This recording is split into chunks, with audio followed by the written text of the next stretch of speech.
Well, welcome back. Thank you for having me. I love having it here. you here. I love Broadway.com. Let's talk about beaches. What's your history with this property? So it was a book by Iris Raynor Dart, Yep. and then it was a very famous movie starring Bette Midler and Barbara Hershey, and you're playing movie. the Barbara Hershey role in the musical, but it's really based on the book, right? Not on the movie. Is that correct? Yes, it's definitely more book than film, but I will say this musical sort of stands alone as well. So they've taken some other liberties and made this its own property. Yeah, I don't want to give too much away, but yes, if you are a fan of the book, it's all in there, and if you are a fan of the film, you're going to see a lot of that too. But it is its own thing. So you had read the book. Had you seen the film before you started the doing film. this? Or like every week, or Like every week of my life. No, it was one of those seminal movies, right? I always say they're the top 5. It's Fried Green Tomatoes, Steel Magnolias, Boys on the Side, Terms of Endearment, and the Beaches. Weepies. Well, a woman has to be cut down in her prime, or else I can't enjoy it. I don't know why. But those were the films that sort of shaped my life and, I don't know, my womanhood and my friendships and relationship to my mother. It just felt like it was all being reflected right back at me. And so those are the movies that I loved. And yeah, I've seen Beaches, 600-700 times. I don't even know. But it's Bette Midler singing and dancing. How could you know? Yeah, exactly. But let's talk about your character, Bertie White, Yes. Roberta. Let's pretend we're creating a mood board for her. Who would be on it? What would be on it? Jackie O, Charlotte York? I actually Something like have that? done Did this you? with Bertie, so it's crazy that you're saying this. Yes, it's a Grace Kelly, it's a Jackie O, it's an Audrey Hepburn moment, but it's also like Joanna from Sweeney. Oh, wow. I do, her nickname is Bertie in the show, and Cece calls her Bertie and Bert, and she does. I know it's Bertie with a D, and she does to me feel like a bird in a cage a little bit. But she's graceful, she's classy. She's graceful, she's classy, she's affluent, she's traditional, but she's been kept, away from the world. And she's really sort of suffering under the weight of expectations of her family and the idea of marrying wealthy and what that means. And there's a real naivete to her, so that I find in almost like a Cosette or a Joanna, approach, especially in the early part of the play, and then she has to learn a lot of things the hard way and grow up fast. So yeah, but I mean, I think the things I love about Bertie, other than her she's very classic, is she's very empathetic. She's a total fangirl, super loyal, which I completely relate to. She's Cece's, #1 fan, and the way that she supports her, and she's very self-sacrificing. And so to watch the journey of what that means for women when you give up so much of yourself for others and you put other people's emotional needs ahead of your own, and where you can end up because of that, I think it's an important story, and I think a lot of women are going to relate to her.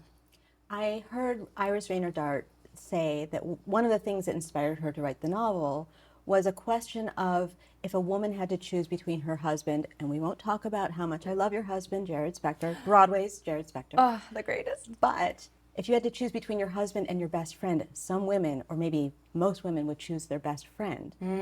I won't ask you that question because that's ridiculous. My husband is my best friend. It's easy. Oh, that's easy. Yeah. But how do you build that friendship with your co-star, Jessica Vosk, on stage and off? Jess and I are like two peas in a pod. We laugh all day together. We have actually very similar humor, so we're always cutting up. But we also got to spend some time together in Calgary building this out of town in Canada, and we were the only New York people there, so we were spending all of our time together, dinners together, and we have a lot in common, actually. We both lost our fathers, and so we were really bonding over that. Relationships with our mothers, very similar. So we were getting deep into family stuff, sibling stuff, and then laughing together and then building these roles together. We found like a real natural chemistry. I feel very safe with her. We're always trying new things together. I feel very lucky that there wasn't just a natural sort of click that happened, but we did go deep. We did take that time. Yeah, it sounds like you really shared a lot. Yeah, we did. And you also share the Wicked Sisterhood. We share the Wicked Sisterhood, absolutely. And Elphaba and Anessa Rose. I mean, literal sisters, right? So. Well, and it's crazy because, spoiler alert, I end up in a wheelchair. And so we were in Canada and we were doing the scenes in the wheelchair and doing like Elphaba Nessa stuff and putting it on her stories, and people were freaking out. So it's kind of funny to revisit that paradigm. It's funny that you said spoiler alert, because a lot of people, just if they know Beaches, or even if they just know the famous song Wind Beneath My Wings, they might guess where this story is going. So I'm wondering how you kind of keep the tension of the storytelling alive while the audience might be leaning and waiting for certain things to happen. No, that's a great point. The thing that has surprised me the most about this script when I read it, and then once we got it on its feet and it's evolved since Calgary, is how funny it is. It's a comedy first. I mean, it's a dramedy, but really not until the last about 20 minutes. And even then, there's so much gallows humor. Iris is so good at steering away from the maudlin and really kind of hitting you even harder, because obviously you can only cry if you've been laughing. She really gets that. So I think you're in the comedy of the play, and you're so with them in the present moment, and there's just a lot going on. I mean, you're following all the major markers of their life. We don't really pepper in, I'm not feeling well. You know, it doesn't draw out. We kind of slam you right into it. Yeah. And I think that's why, you know, regardless of how you end up feeling about this play, and if this type of musical is your cup of tea, which I can't imagine it wouldn't be, but if, say it's not, because it does have that big classic musical feel to it.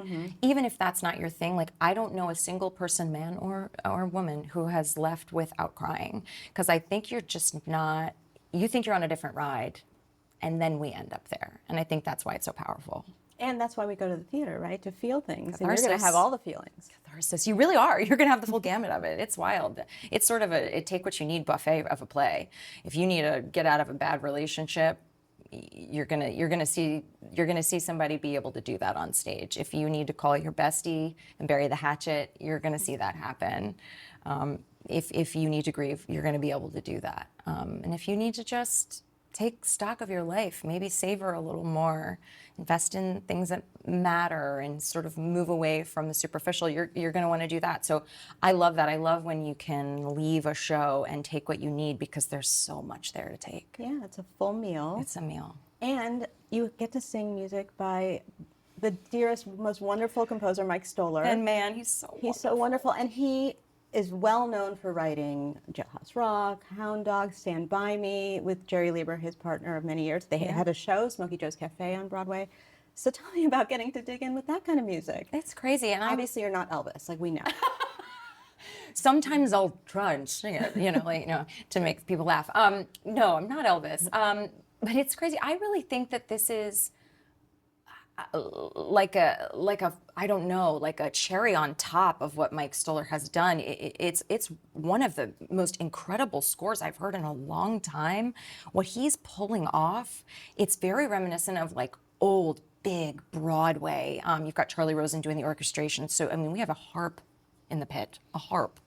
When the entr'acte played the other day for our Vondel probe, I just started sobbing, because you don't get to hear a big orchestra like that do a very classic sounding score. I mean, it's in the world of Bernstein, Cy Coleman, Cole Porter. It's crazy. And I think people aren't ready for that.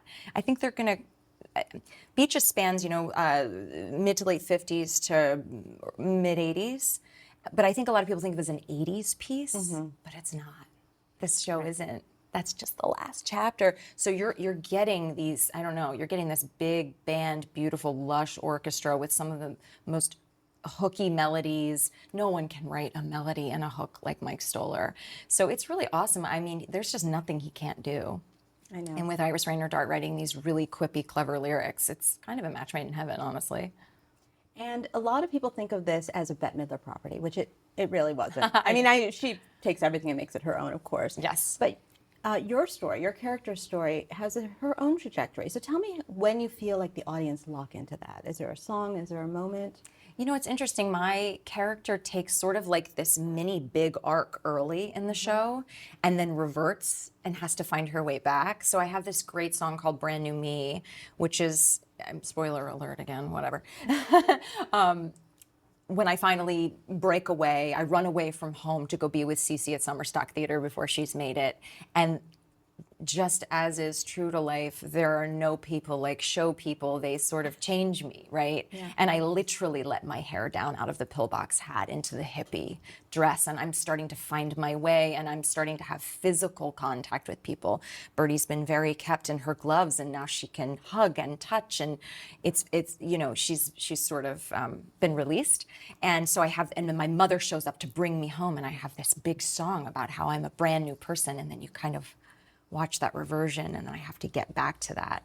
So I have all of these arcs. You know, I have that one, the reversion, then coming back to that, and then the realization of what happens when you don't stand on your own 2 feet, when you don't claim your life, when you give too much away, and when it becomes too late. And yeah, so I think both of these characters are really incredibly written in that they sort of become each other in a way by the end. Not fully, but the other half. These two halves take the other half and then become whole in that way. It's quite stunning. Okay, so are you inviting your best girlfriends to come see this show? Do you know what's crazy? So I have 4 best girlfriends from high school. We call ourselves the Fab Four. They're coming on Saturday. This Saturday. I hope that you have a lot of tissues. How does it make you think about your friends? How does this show change your feelings about your girlfriends? I could start crying with that question. My friends, I've always said my friends are my chosen family. I'm in a lot of ways not like Birdie. I grew up very low income, single mother on a bartender's salary. My father was in jail when I was born, in and out of jail my whole life. I recently tragically lost my stepfather. I was a latchkey kid, the oldest of 5 half siblings, and taking care of my brother at home. I had to grow up very fast, and my friends are my family. So they've always been the most like important thing in my life. And this show almost feels like a love letter to them, a tribute to them. I feel like I've been preparing my whole life to tell this story because of my best friends. And they've saved my emotional life on more than one occasion. So I'm just really, really excited to share this with them. Well, thank you for joining me here. It's so great to talk to you. Thanks for having me. I just love you, Beth. I love you too.